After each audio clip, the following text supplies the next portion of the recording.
Hoy han declarado algunos de los testigos de la muerte del mantero en Salou, entre ellos el que acusó a los Mossos de forcejear con morcilla antes de que este cayera por el balcón. Pilar Carracelas, buena tarde. Ahora este testigo se desdice.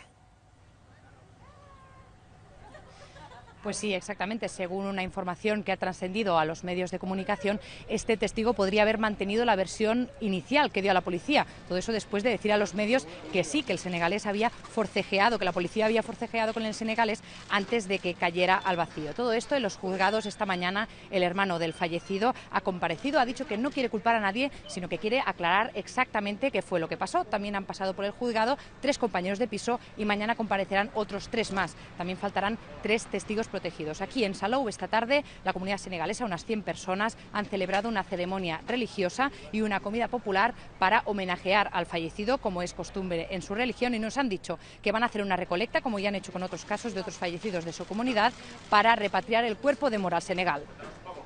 Ibrahim, ¿cómo ha ido?